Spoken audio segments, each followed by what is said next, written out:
මහා සංඝරත්නයයි පින්වත් සීලමණී වරුනි එනිදී පින්වත් වාසකවරණේ එල්මේ මොහොතේදී අපි වැඩම කරලා ඉන්නේ කැමිලා සිටින්නේ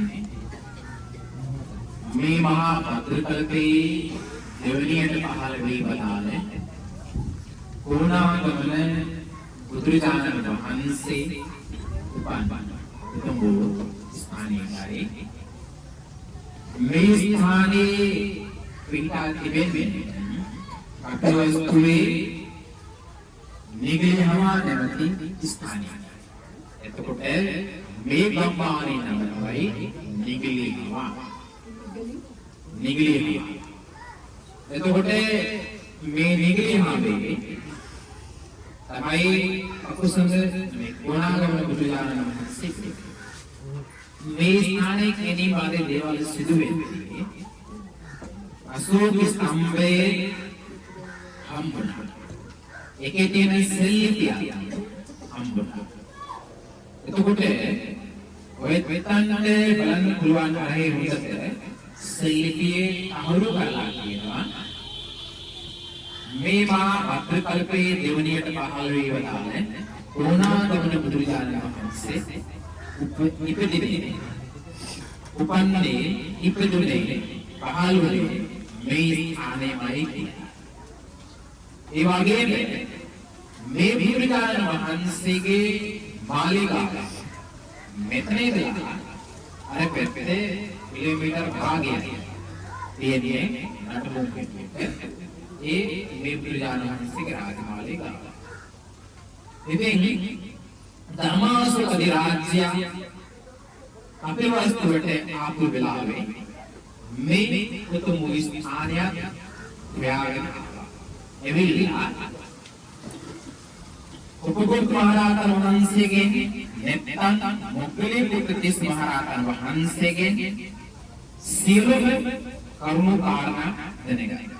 උන්වහන්සේ සමාපත්තියට සමවැදිලා අතීතයට ගිහිල්ලා උන්වහන්සේ බලලා මේ ස්ථානෙමයි කියලා අවබෝධ කරලා ධර්මාශෝක රාජ්‍යයට ධර්මාශෝක රාජ්‍ය බොහොම සතුටුපත් වෙලා මේ අනාගත පරපුරට දායාදේ කරන්න ඕනේ කියලා අශෝක ස්තම්භය වර්ණස් මූලදලා චක්‍ර දුර සුණාඩවල කියලා කියනවා.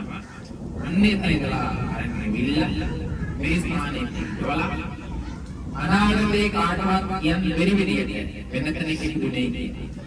එනිසා සෙල්ලිපිය එකේ නිර්මාණය කළා කොටුවා ලියුවා.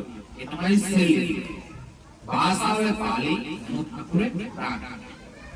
එතකොට මේ සෙල්ලිපියෙන් තමයි අපිට හරියට මේ ස්ථානය කියලා කියන්න පුළුවන්. ඊට පස්සේ චීනයේ සාගරකන්සාගේ පොතේ මේ ස්ථානය ගැන පැහැදිලි කරලා තියෙනවා මේ ස්ථානයයි කියලා. උන්වහන්සේලාට වෙලා වන්දනමාන කරගෙන මේකේ ප්‍රාණීය සඳහා ආරම්භයේ හම්බුනේ මේක ටිකක් බලක් වගේ විදියට තමයි ඉස්සර තියෙන්නේ. මේ තියෙන්නේ පිටිපස්සේ බලක් වගේ අනේ වගේ තියෙන්නේ. ඊපස්ස හාරලා ඒක අරගෙන පුරවලා මේ විදිහට හදාගන්නවා. කොහොම වුණත් ධර්මාශෝක රාජ්‍යයට තමයි අපිට මේ ස්ථානය මෙහෙම හරි දකින්නට ලැබෙන්නේ. පුරවලකමක් තිබෙන්නේ වන්දනාමාන කරගෙන. ඉතින් හරියම සුවිශේෂීව එනක් මේක ඉතාමත් විශ්ලේෂිත එනක් සමස්ත නේපාලයේ ගත්ත ස්ථාන දෙකයි සම්පූර්ණ බොහෝදුරට ස්තුති ස්තම්භයක් තියෙන්නේ. එකක් ලුම්බිනියේ අනිත් එක සල්ලිපියේ. ඉතින් මේ දෙවනි ස්ථාන අනිත් හැමතැනම කඩාගෙන විනාශ වෙලා තිබෙනවා. ඉතින් බුදුරජාණන් වහන්සේගේ ගුණේ අප්‍රමාණයි හිමබුදුවරයෙක් මහා සමානයි. එනිසා මේ බුදුරජාණන් වහන්සේගේ උපන් ස්ථානය අපේ බුදුරජාණන් වහන්සේගේ උපන් ස්ථානය බුදුගුණ සිහිපත් කරනවා කරගෙන වදිනවා නම් ඒක මහා ආනිසංසය ලැබෙන්නේ උන්න ධර්මයෙන් ලැබෙන්නේ.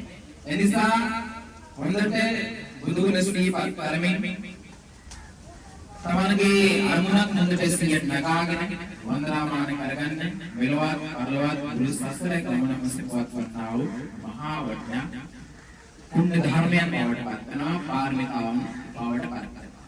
එහෙනම් මෙතනින් මේ ගමන සමාප්තයි නේද? එහෙනම් හොඳයි වෙන නාටකම දෙරුවන් සාසන